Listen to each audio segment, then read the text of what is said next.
नमस्कार दोस्तों, YouTube के आपके अपने channel astrology and vastu by JV Raman में एक बार फिर से आपका स्वागत है।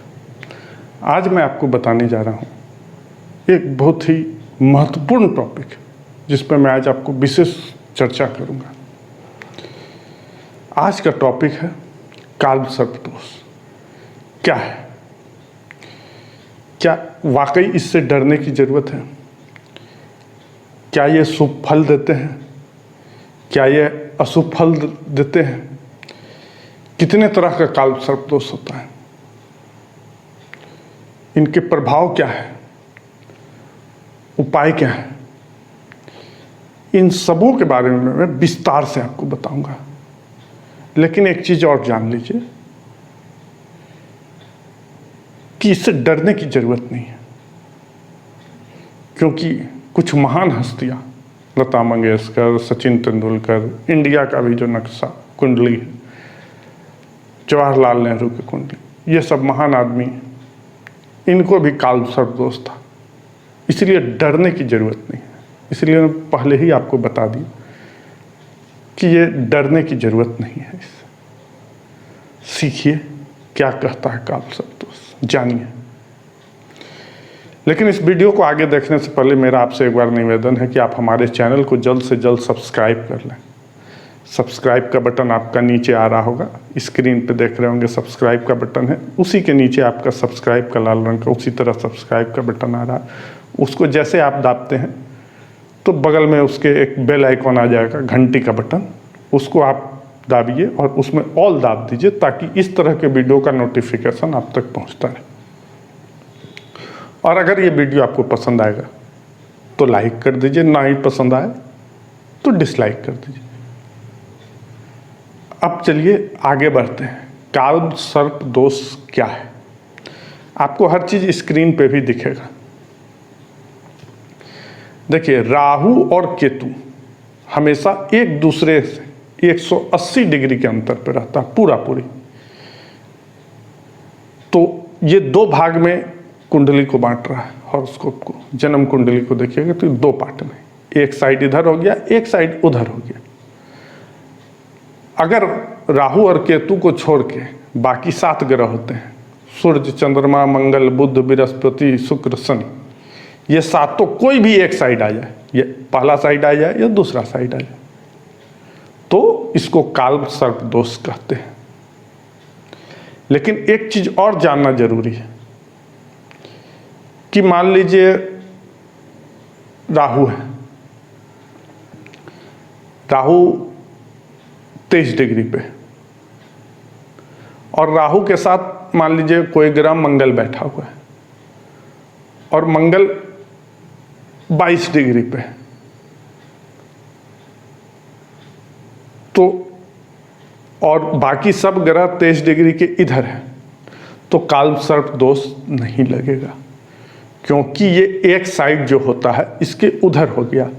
यानी 23 डिग्री के अगर इस साइड बैठा हुआ है तो 23 डिग्री के पहले होना है सभी ग्रह को। अगर उसके साथ जो भी ग्रह बैठा हुआ है राहु के साथ, उसको 23 डिग्री से पहले होना है। और अगर इस साइड बैठता है, ये हो गया इस साइड का बात, लेकिन अगर इस साइड बैठता है तो 23 डिग्री के बाद होना है, क्योंकि इस साइड आने के लिए इसको 23 डिग्री से ज़्यादा होगा था। इसी तरह केतु 23 डिग्री पे रहता है। जब राहु 23 डिग्री पे है तो केतु ऑटोमेटिक 23 डिग्री पे है। तो केतु को क्या 23 डिग्री के बाद अगर चल जाता है, इसमें जस्ट उल्टा हो जाएगा, 23 डिग्री के बाद चल जाएगा तो उस तरफ हो जाएगा।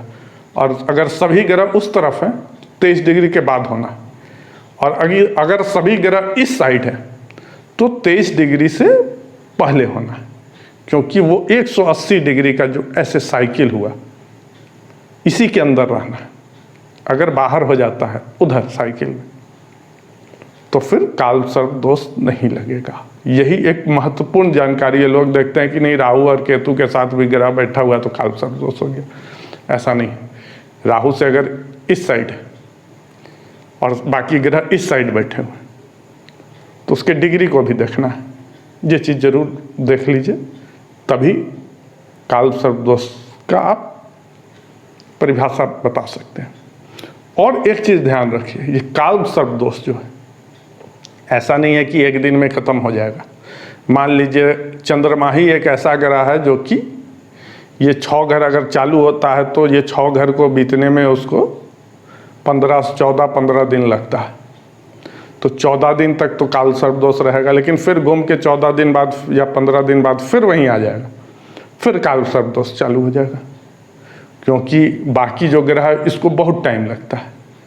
अब जैसे सूर्य को 6 राशि को निकलने में, या मान लीजिए बीच में है तो अगर 3 ही राशि निकलना तो 3 महीना लगेगा, और इसी बीच चंद्रमा 3 बार काल सर्प दोष बनाएगा, 14 तिये 42 या 15 तिये 45, इस तरह का 42-45 दिन के बीच में 3 महीना में होगा। मतलब काल सर्प दोष ऐसा नहीं है कि सबको ये हानि ही कर रहा है, इतना लग रहा है कि सब आदमी तो इस योग में होगा, तो ऐसा नहीं होगा। इसीलिए मैंने शुरू में ही बोला कि डरने की जरूरत नहीं। सर्वप्रथम आपको देखना है डिग्री क्या है, राहु की डिग्री क्या है। अगर डिग्री कमजोर है या केतु की डिग्री, तो फिर इसका फल भी बहुत कमजोर होगा। डिग्री के अनुसार अगर 6, 7, 8 डिग्री तक है, या फिर 22-23 डिग्री से ऊपर है, 24, 25, 27, 28, 30 डिग्री, तो ये कोई फल काल सर्प दोष का फल बहुत न्यूनतम रह जाएगा। असर होगा थोड़ा बहुत, लेकिन वो नहीं के बराबर होगा। ये सब चीज़ भी गौर करने की जरूरत है। उसके बाद आपको देखना है कि राहु और केतु में से कोई एक शुभ होगा या कोई एक अशुभ है, कौन सा शुभ है, कौन अशुभ है, क्या है, बहुत कुछ देखा जाता है। ऐसा नहीं है कि सिर्फ काल सर्प दोष लग गया तो उसका प्रभाव क्या है, लेकिन इस चीज़ के बारे में मैं आपको आगे बताऊंगा। लेकिन पहले मैं आपको बता देता हूं कि काल सर्प दोष कितने प्रकार के होते हैं। काल सर्प दोष 12 प्रकार के होते हैं। पहला, अनंत काल सर्प दोष। ये कब होता है? राहु प्रथम भाव में हो और केतु जस्ट अपोजिट सप्तम भाव में, पहला और 7वें भाव में ये कॉम्बिनेशन बनता है। इसका प्रभाव क्या है? इस परिस्थिति में रहेगा, ये जनरल प्रभाव है, ये आपको पूरे दिनचर्या में हो सकता है, आप बीच बीच में कभी घूम के आए, लेकिन इसके बाद मैं आपको बताऊंगा कि हर ग्रह से क्या प्रभाव होगा। तो इसमें क्या होता है कि आपके जीवन में अपमानजनक जीवन हो सकता है, अपमानित बहुत बार हो सकते हैं, जीवन में चिंता रहेगा, हीन भावना रहेगी, जल से पानी से भय रहेगा, झूठ बोलने की आदत रहेगी, षड्यंत्र में आप फंस सकते हैं। अब दूसरा है कलिक काल सर्प दोष। ये कब लगता है? जब राहु दूसरे भाव में हो गया और केतु 8वें भाव में हो गया। इस परिस्थिति में प्रभाव क्या देता है? पैसे का नुकसान होगा, दुर्घटना हो सकता है, परिवार में कलह रहेगी, बोली में विकार आएगा, पिता पुत्र एवं जीवन साथी से संबंध अच्छे नहीं रहेंगे, उससे सुख का अभाव रहेगा। अब आइए तीसरे काल सर्प दोष, वसुकी काल सर्प दोष। ये कब लगता है? जब राहु तीसरे भाव में हो और केतु 9वें भाव में। इसका प्रभाव क्या है? भाई बहन को कष्ट होगा, आपके जो भाई बहन है उसको कष्ट हो सकता है, भाग्योदय में आपको तकलीफ होगा, आपका भाग्य उदय ही नहीं हो सकेगा, नौकरी में परेशानी आएगी, जीवन में अनेक तरह के बाधाएं आएंगे, रिश्तेदार से नुकसान हो सकता है, घर में परिवार में अचानक किसी की मृत्यु हो सकती है। तो ये सब कुछ चीजें हैं। अब आइए चौथा काल सर्प दोष क्या है? चौथा है शंख काल सर्प दोष। कैसे बनता है? जब राहु चौथे स्थान पे हो, चौथे भाव में, और केतु 10वें भाव में हो। इस स्थिति में माता को कष्ट पहुंचता है, पिता के सुख की कमी रहेगी, नौकरी में परेशानी रहेगी, भाग्य में हमेशा दिक्कत आएगा, आपको भाग्यहीन समझा जाएगा। अब आइए पांचवा कालसर्प दोष क्या है। पद्म का कालसर्प दोष ये कब लगता है? जब राहु 5वें भाव में हो और केतु 11वें भाव में। इस परिस्थिति में प्रभाव क्या रहता है? शिक्षा में दिक्कत आएगी, पत्नी की बीमारी हो, परेशानी रहेगा, बच्चे होने में दिक्कत होगा या नहीं भी हो सकता है, दोस्तों से नुकसान होगा, सट्टे में हानि होगी, वृद्ध अवस्था में तकलीफ होगा। अब आइए छठे कालसर्प दोष, महापद्म कालसर्प दोष। ये कब लगता है? जब राहु 6ठे भाव में हो और केतु 12वें भाव में। इस परिस्थिति में इसका प्रभाव क्या होता है? सिर दर्द, कमर में दर्द, त्वचा के रोग, पैसे का नुकसान, पत्नी के सुख से वंचित रह सकते हैं, आपके चरित्र का हनन हो सकता है।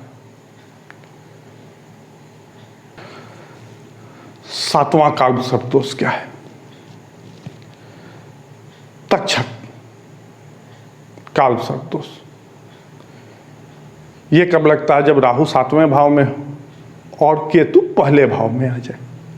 तो इस परिस्थिति में क्या होगा? इसका प्रभाव क्या रहेगा? आपका व्यवहार आपत्तिजनक रहेगा, व्यापार में नुकसान हो सकता है, विवाहित जीवन में असंतोष रहेगा, दुर्घटना हो सकती, नौकरी में परेशानी होगी, समस्याएं बढ़ेंगी, चिंता हो सकती है। इस तरह का प्रभाव रहता है। अब आइए 8वां कालसर्प दोष क्या है? कर्कोटक कालसर्प दोष इसको कहते हैं। ये कब लगता है? 8वें भाव में राहु हो और दूसरे भाव में केतु।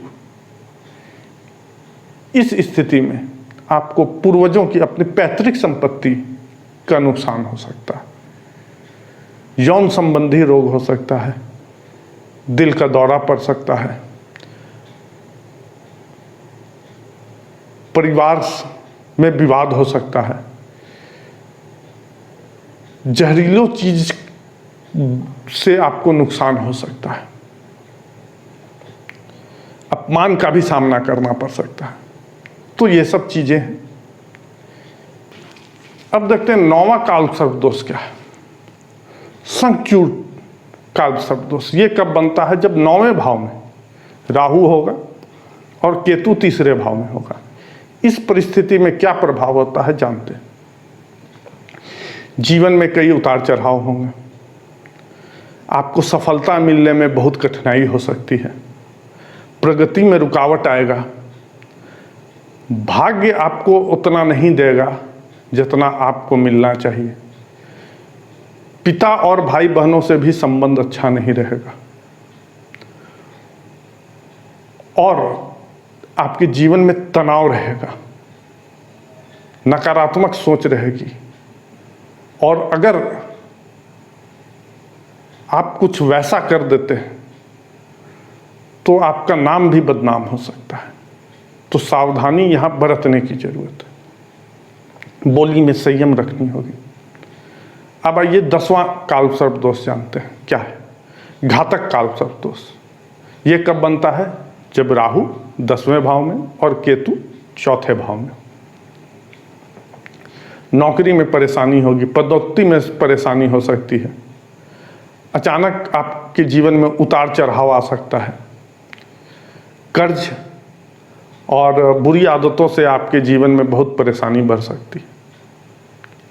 अब आइए जानते हैं 11वां कालसर्प दोष क्या है? ये विषधर कालसर्प दोष है। ये कब बनता है? जब राहु 11वें भाव में हो और केतु 5वें भाव में हो। प्रभाव क्या होता है? सट्टेबाजी, जुआ, इस चीज से आपको बहुत नुकसान होता है, संतान होने में दिक्कत होगा, शिक्षा प्राप्त करने में दिक्कत होगी, अहंकार आपके जीवन में रहेगा जिसके कारण आप गलत काम कर सकते हैं, जिससे आपको भारी नुकसान भी हो सकता है, समाज में आपका नाम भी बदनाम हो सकता है। अब आइए जानते हैं 12वें कालसर्प दोष के बारे में। ये क्या है 12वां कालसर्प? शेषनाग कालसर्प दोष। ये कब बनता है? जब राहु 12वें भाव में हो और केतु 6ठे भाव में हो। इसका प्रभाव क्या रहता है? आप स्वार्थी हो जाइएगा, आपके जीवन में रोग बहुत होगा, रोग से ग्रस्त रहिएगा, परेशानी हमेशा रहेगा, विदेश में आप बच सकते हैं, मुकदमे में फंस सकते हैं, इस तरह की आपको परेशानी रहेगी। स्वास्थ्य में भी दिक्कत रहेगा। लेकिन एस्ट्रोलॉजी में कहा गया है, ज्योतिष में एक चीज कहा गया है, जब हर एक चीज का समाधान है, उपाय है, तो आइए जानते हैं कि क्या क्या उपाय है। सरल उपाय है जिसमें आपको कोई खर्चा भी ना हो, इस तरह के भी उपाय। तो आइए एक एक करके जानते हैं कि क्या उपाय है। पहला उपाय है कि आप हनुमान चालीसा का पाठ करें, हनुमान जी को सिंदूर लगाएं, कम से कम मंगलवार और शनिवार को तो जरूर। अमावस्या के दिन पितरों के नाम से दान करें, शिव जी की पूजा करें, ओम नमः शिवाय का जाप करें, राहु और केतु की शांति कराएं, आद्रा स्वाति और शतभिषा नक्षत्र में जटा नारियल जो होता है उसको अपने शरीर से 7 बार घुमा लें और नदी में बहा दें। राहु का बीज मंत्र का जाप करें, नाग नागिन के चांदी का जोड़ा बना के उसकी पूजा करें, नाग पंचमी के दिन शिव मंदिर को साफ करें, धोएं और उसके बाद वहां पूजा करें। अपने वजन के बराबर कोयला नदी में बहाएं और रोजाना कुछ कम से कम कुछ दिन तो जरूर रेगुलर गौमूत्र से अपने दांत को साफ करें, कुल्ला करें, इससे बहुत फायदा होगा। अब आइए जानते हैं कि अब हर ग्रह से कैसे प्रभाव पड़ता है, क्या है। अब देखिए, मान लीजिए राहु आपका शुभ है। अब कौन कौन समय में ये चीज जान लीजिए। राहु और केतु अपनी जगह पे ही है। दोष कब बनता है? राहु और केतु हमेशा 180 डिग्री के ही अंतर पे रहता है। तो दोष किस कारण से बन रहा है? ग्रहों के, बाकी 7 ग्रहों के एक साथ आने के कारण बन रहा है। अगर कोई एक ग्रह भी बाहर चल जाता है एक साइड से तो ये दोष नहीं लगता है। तो यानी दोष राहु केतु से नहीं बन रहा है, ये चीज को ध्यान में रखिए। दोष बाकी 7 ग्रह से बन रहा है। इसीलिए ये जान लीजिए कि 7 ग्रह के महादशा में, इन 7 के महादशा में जब राहु और केतु का अंतर्दशा आएगा तब काल सर्प दोष का फल ज्यादा होगा।